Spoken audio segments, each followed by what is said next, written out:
Alam kong hindi mo pa nagagawa yung ganitong luto sa isda, kaya ngayong araw, ipapakita ko naman sa inyo ang iba namang way ng pagluluto ng isda.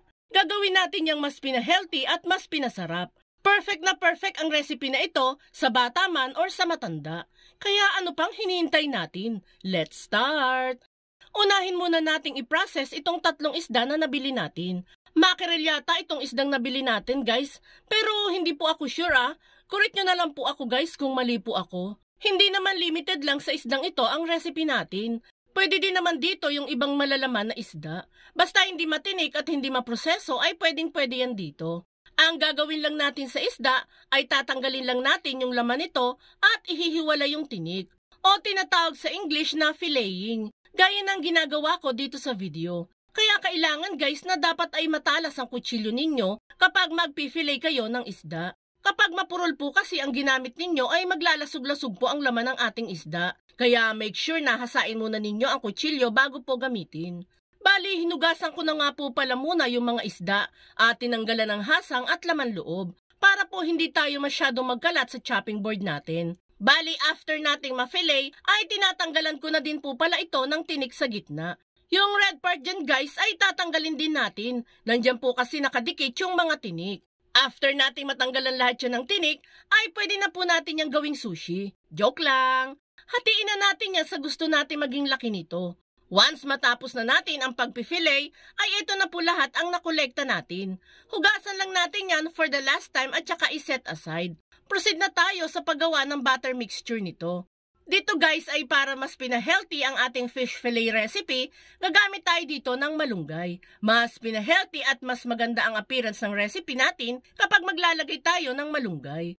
Alam kong interested ka sa video natin today. Kung sakaling magustuhan mo tong healthy fish fillet natin, pwede po bang pusuan mo naman itong video natin? At mag-comment ka na din po ng yummy and healthy fish fillet. Maraming salamat po! Once mapino na natin ang mga malunggay, punta naman tayo sa ating bowl. Dito ay paghahalu-haluin lang natin ang mga sumusunod. 2 medium size na itlog, asin, paminta, pinong bawang, tapos ilagay na din natin dyan yung pinino nating malunggay. At para mas maging healthy palalo at mas maging makulay ang ating butter mixture, maglalagay tayo dyan ng shredded carrots. Matapos mas red ay halu-haluin natin yan. Maglalagay din po pala tayo dyan ng tubig. Mga 3/4 cup ng tubig po ang inilagay natin dyan. Halu-haluin lang muna natin yan at saka natin ilalagay ang 5 kutsarang harina at 3 kutsarang cornstarch. Haluin natin muli hanggang sa maging butter na ang consistency ng ating mixture. And once ready na ang isda at ang butter mixture, ay ready na tayo sa pagluluto. Dito, guys, sa kawali ay magpapainit lang muna tayo ng mantika. Nasa medium heat lang ang apoy natin dito, guys. And once uminit na yan, ay coat na natin ang mga na-fillet natin na isda. Ganito lang ang gagawin natin dyan, guys. Coat lang muna natin ang mga isda sa plain flour. Walang halo yung harina natin, guys, ha. Pagpagin ang excess na harina at saka naman i-coat sa ginawa nating butter mixture. Coat lang natin yan maigi at saka directly ilagay sa mainit na mantika. Lulutuin lang natin ang both side ng ating fish fillet hanggang sa maging brown na ang mga ito. Estimated cooking time lang nito is 5 minutes, guys. Once nag-brown na ang lahat ng sides, ay pwede na natin yang hanguin. And once maluto na lahat, ay ready to serve na ang ating mas pinasarap at mas pina-healthy na fish fillet. Best serve ang dish natin, guys, kapag mainit-init ito.